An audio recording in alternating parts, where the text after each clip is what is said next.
কে তুমি? আমাদের সাথে এরম করছো কেন?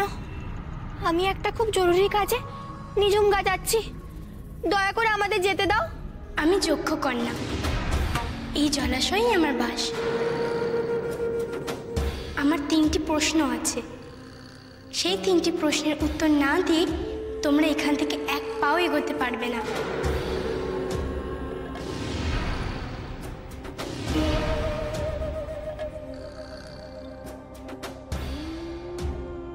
কিন্তু আমার একটা প্রশ্নের উত্তরও যদি ভুল হয়, তাহলে আমি অন্যদের মতো তোমাদেরকেও এই জলাশয় টেনে নেব, আর সারা জীবনেও সূর্যের আলো দেখতে পাবে না।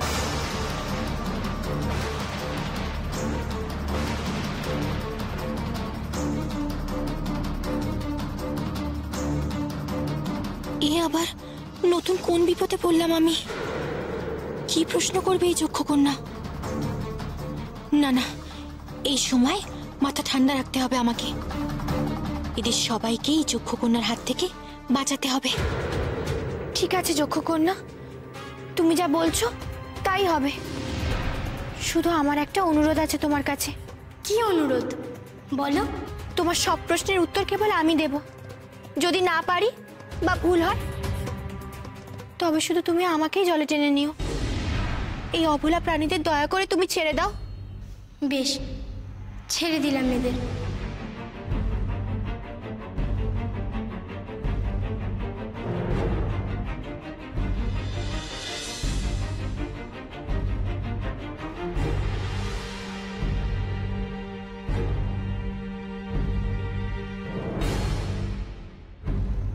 এবার আমার প্রশ্নের উত্তর দেওয়ার জন্য তুমি প্রস্তুত তো? পারো? আমি প্রস্তুত, তুমি প্রশ্ন করো। আচ্ছা, আমার প্রথম প্রশ্ন, বুদ্ধির কাজ কি?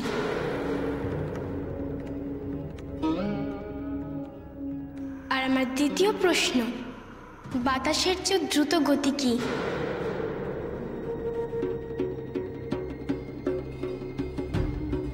আমার তৃতীয় প্রশ্ন, কি এমন দিলে না কমে উল্টা আরো বেড়ে যায়? এমন সব কথা তো আমি জন্মেও শুনিনি, উত্তর দেব কেমন করে?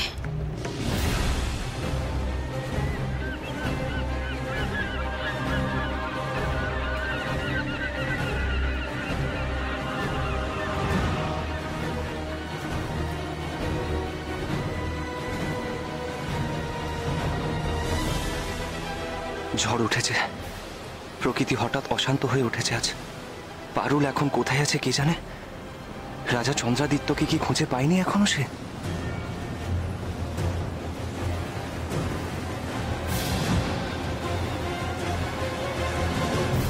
আর 2 দিন দেখি, তার মধ্যে যদি পারুল না ফেরে, তাহলে আর অপেক্ষা না করে আমাকে পারুলের খোঁজে বেরোতে হবে, বেরোতেই হবে। রাঘব, রাঘব, রাঘব, আমার মেয়েকে বাঁচাও, আমার মেয়েকে বাঁচাও। কি হয়েছে মহারানী? কি হয়েছে সুধার? সুধার কিচ্ছু হয়নি, কিন্তু কিন্তু এই ঝড়ে যদি ওই ঔষধি গাছের ফুলটি ঝরে পড়ে যায়, সেটা থেকে তো আর ফলও হবে না।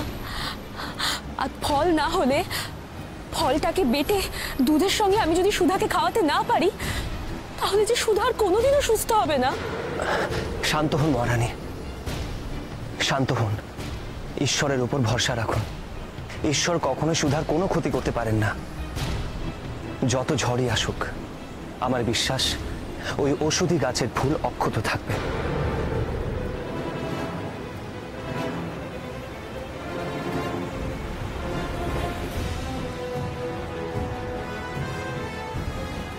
মুখে মহারানীকে যাই বলি না কেন, আমারও দুশ্চিন্তা হচ্ছে ওই ঔষধি ফুল নিয়ে। আমাকে আমাকে এখনই একবার প্রাসাদের বাগানে গিয়ে দেখে আসতে হবে ওই গাছের কি অবস্থা। যেভাবে হোক ফুল শুদ্ধ গাছটিকে রক্ষা করতে হবে, করতেই হবে। বলো পারুল, বলো, আমার প্রশ্নের উত্তর দাও। তা না হলে যে আমি তোমাকে এক্ষুনি জলাশয়ের মধ্যে টেনে নেব।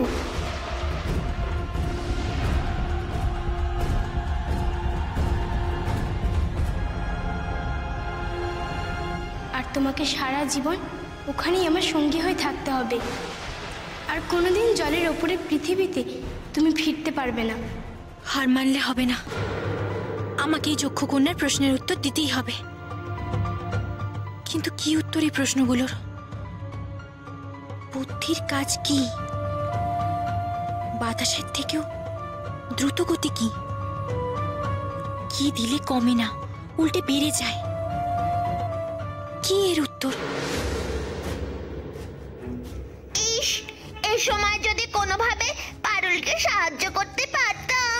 এখন ভেবে কি হবে? সময় থাকতে লেখাপড়াটা যদি করতিস এখন কাজে লাগতো। চুপ কর, এমন বলছিস যেন তুই খুব পণ্ডিত। কি হলো পারুল? তাহলে কি আমি ধরে নেব যে তুমি এই প্রশ্নের উত্তর জানো না?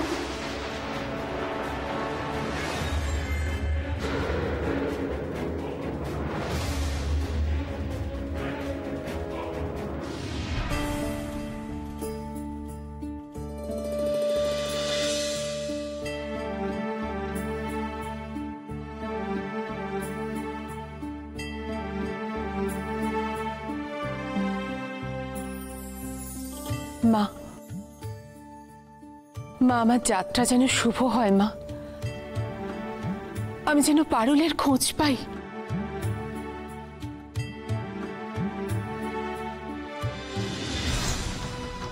চলো।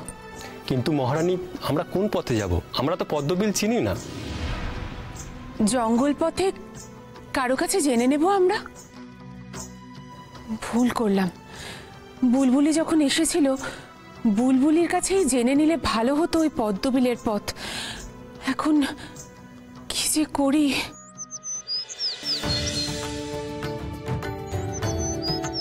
এই জঙ্গলের পথে তোমরা যাতে পথ না হারিয়ে ফেলো, তাই আমি এলাম পদ্মা মা।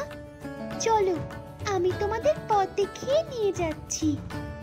পদ্মা মা, তুমি বলে দাও বাহকদের। ওই বুলবুলি পাখিকে অনুসরণ করো, ওই বলে দেবে আমাদের পদ্মবিলের পথ।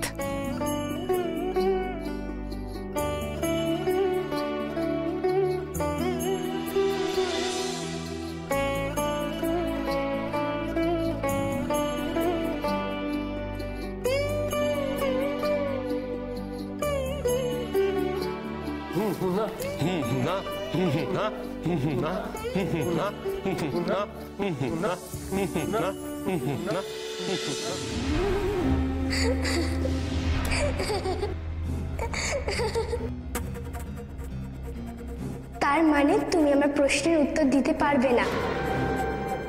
আমি জানতাম, এর আগেও কেউ পারেনি। হয় চুপ করে থেকেছে, নয় প্রশ্নের ভুল উত্তর দিয়েছে, আর তাদের স্থান হয়েছে এই জলাশয়ের নিচে। এবার তোমার সেই পরিণতির জন্য তোমার প্রথম প্রশ্ন ছিল বুদ্ধির কাজ কি? তার উত্তর হলো অজ্ঞতা দূর করা। কারণ জ্ঞানের সঙ্গে বুদ্ধি না থাকলে আমরা প্রয়োজনে সেই জ্ঞানকে ব্যবহার করতে পারি না। তখন জ্ঞান কেবল নামের বোঝার মতোই থেকে যায়। তারপর তোমার দ্বিতীয় প্রশ্ন ছিল বাতাসের থেকেও দ্রুতগতি কি? তার উত্তর হলো মন। মানুষের মনের চেয়ে দ্রুতগতি আর কিচ্ছু হয় না। তুমি এই মুহূর্তে আজকের কথা ভাবছো, কিন্তু পর মুহূর্তেই তুমি 10 বছর আগে কিংবা পরের কথা ভাবতে পারো। আবার তোমার থেকে 10 ক্রোশ দূরে যে আছে তার কাছেও তোমার মন পৌঁছে যেতে পারে চোখের নিমিষে। তারপর আমরা শেষ প্রশ্নটার উত্তর দাও। তোমার তৃতীয় প্রশ্ন ছিল কি এমন আছে যা দান করলে কমে না, বরং বেড়ে যায়? তার উত্তর হলো বিদ্যা। বিদ্যা বিদ্যা তুমি যত বেশি দান করবে তার চর্চাও তত বেশি হবে, ফলে তার পরিমাণও তত বেড়ে যায়। তাই বিদ্যা দান করলে কমে না, বেড়ে যায়।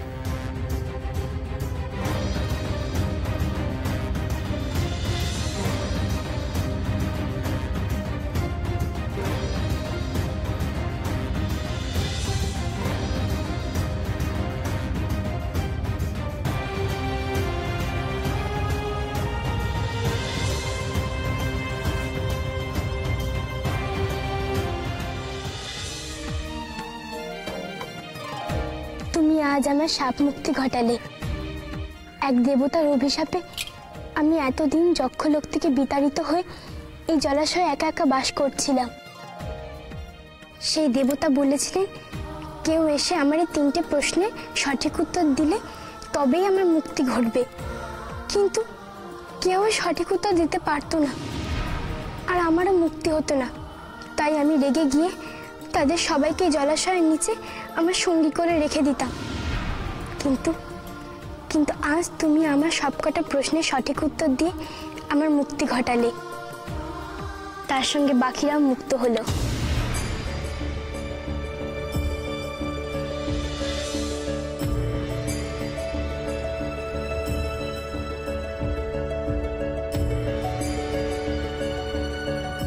যাও তোমরা, আজ এই পারুলের জন্য আমরা সবাই মুক্ত হলাম।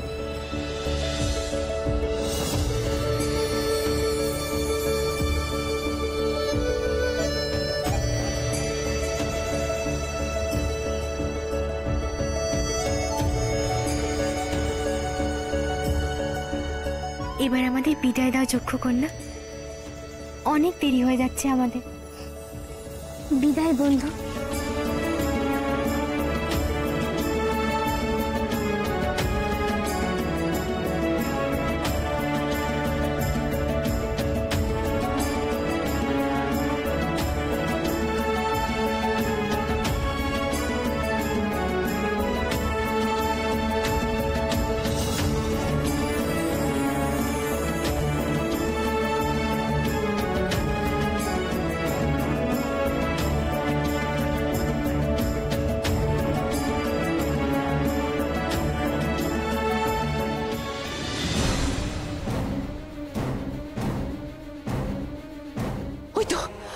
ওই তো আমি দেখতে পেয়েছি পারুলকে।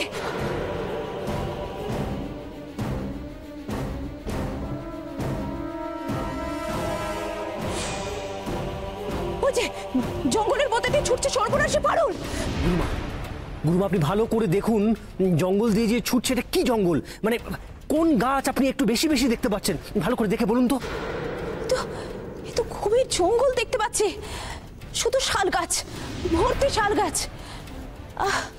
সারা সারা জঙ্গলে প্রচুর শাল গাছ, আর শাল গাছে ফুটে আছে ছোট ছোট সাদা সাদা শাল ফুল। আচ্ছা আচ্ছা, শাল গাছ তো, শাল গাছ শাল গাছ। আচ্ছা, শাল গাছের আশেপাশে আর অন্য কি দেখতে পাচ্ছেন, মানে অন্য কিছু? ও বৃশ্চিক, দাঁড়া ভালো করে দেখতে দে আমায়।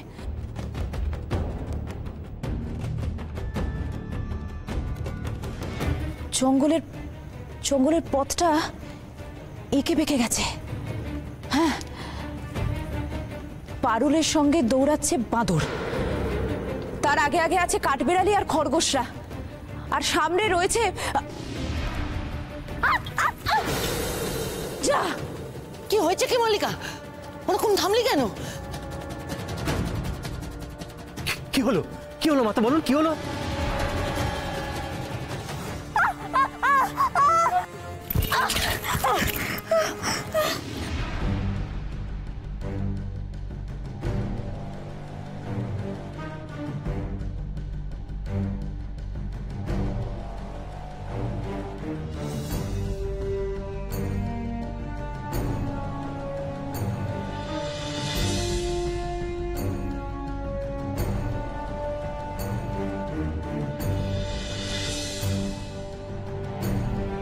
সর্বনাশ, আমরা একটা গর্তের মধ্যে এসে পড়েছি। বেশ গভীর গর্ত, অত উঁচুতে আমরা উঠবো কিভাবে?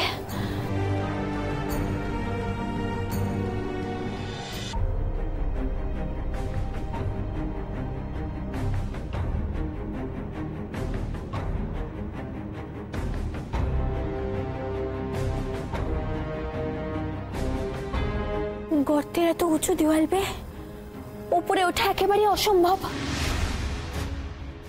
আবার আমার জাদু জুতোর সাহায্যে যে সবাইকে নিয়ে উপরে উঠে যাব, তাও তো হবে না। এই জঙ্গলে আজ তো জাদু কাজই করবে না। জাদু জুতো আমাকে নিয়ে যাচ্ছে না কেন? ভাববেন না, হবে না, হবে না। তোর আজকে ওই জাদুটো নাই কোনো কাজই হবে না। আজ তোকে হেঁটে হেঁটেই যেতে হবে।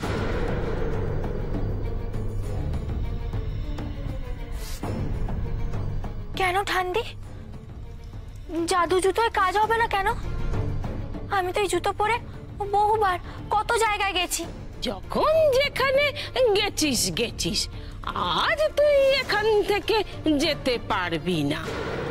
আজ এই বনে বাঁশ গাছে ফুল ফুটেছে, আর এই বাঁশ গাছে ফুল ফুটলে কোনো জাদুটো নাই আর কাজ করে না। তাহলে কি করা যায় তামাশা?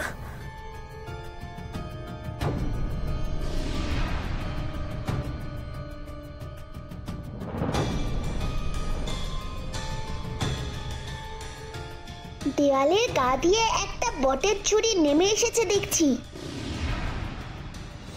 কিন্তু তাও তো মাটি থেকে অনেক উঁচুতে। তুই ওটা ধরে উঠতে পারবি না। আমি একবার চেষ্টা করে দেখি যদি ওটা লাফিয়ে ধরতে।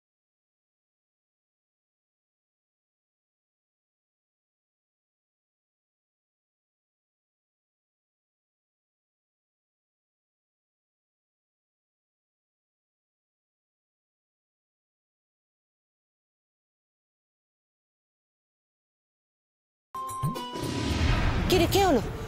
কিছু বলছিস না কেন? কি বলবো মাথা? উবে গেল মানে? ওকে অদৃশ্য হয়ে গেল? কি বলছিস এসব?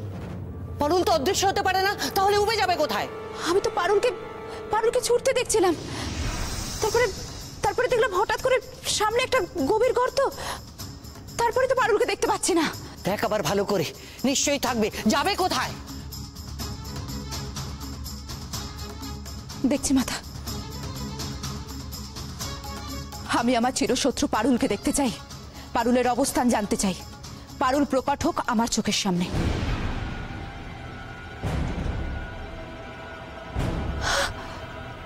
ওই তো পারুল।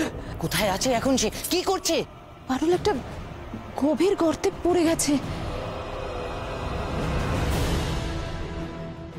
হ্যাঁ মাতা, তাই ওকে আমি দেখতে পাচ্ছিলাম না। বাঁচা গেছে, ওই গর্তে পড়ে থাকুক পরে ওই গর্তে।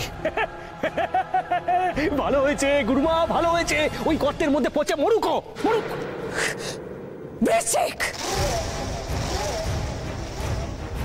মস্করা হচ্ছে। কেন কেন গুরুমা? তুই বোধহয় ভুলে যাচ্ছিস যে ওর সঙ্গে আমার চুনিটাও আছে। ও যদি ওই গভীর গহ্বরে পচে মরে তাহলে আমার চুনিটার কি হবে? কি করে উদ্ধার করবে ওই চুনি তুই? হ্যাঁ, আর ওই চুনিটা যদি ভেঙে যায় তাহলে আমার উপর প্রাণের কি হবে? ঠিকই বলেছিস মল্লিকা, যতক্ষণ ওই চুনিটা পারুলের কাছে আছে ততক্ষণ ওর কোনো ক্ষতি হলে সর্বনাশ হবে। তবে তুই ভাবিস না মল্লিকা, পারুল অসাধ্য সাধন করতে পারে। ও ঠিক চুনি সমেত বেরিয়ে আসবে গর্ত থেকে, আর তখন যেভাবে হোক বৃষ্টিক উদ্ধার করে নিয়ে আসবে সেই চুনি।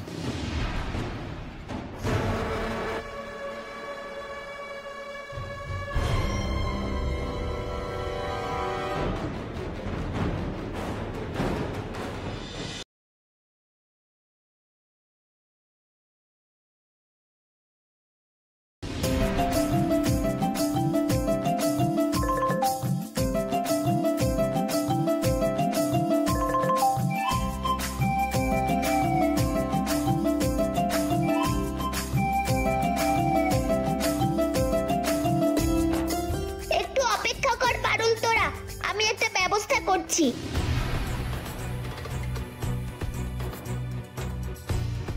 বলি ভারিক্কি, তোর আক্কেলটা কি শুনি? এখানে উড়ে না বেরিয়ে পারুল সই কাঠবেড়ালি খরগোশ ভাইদের ওপরে তোলার ব্যবস্থা করতে পারতিস তো। মলুদা, আমি ওদের গর্ত থেকে বার করতে পারলে কি তোর বলার অপেক্ষা করতাম? আমরা দুজনে পারবো না, অন্যদের সাহায্য চাইতে হবে। তুই তোর পাখি বন্ধুদের ডাক দেখি, আমি আমার জাত ভাইদের ডাকছি।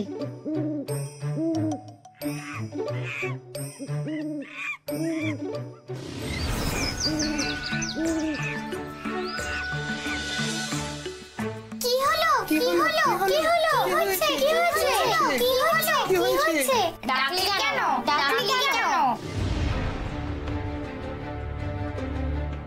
মশার বাড়ি কি করে বের করবে আমাদের এই গর্ত থেকে? কি জানি কি করছে ওরা উপরে। ও মা গো, ও বাবা গো, এবার আমার কি হবে গো? কিচ্ছু হবে না, ভয় পাস না, আমরা ঠিক এই গর্ত থেকে বেরোতে পারবো।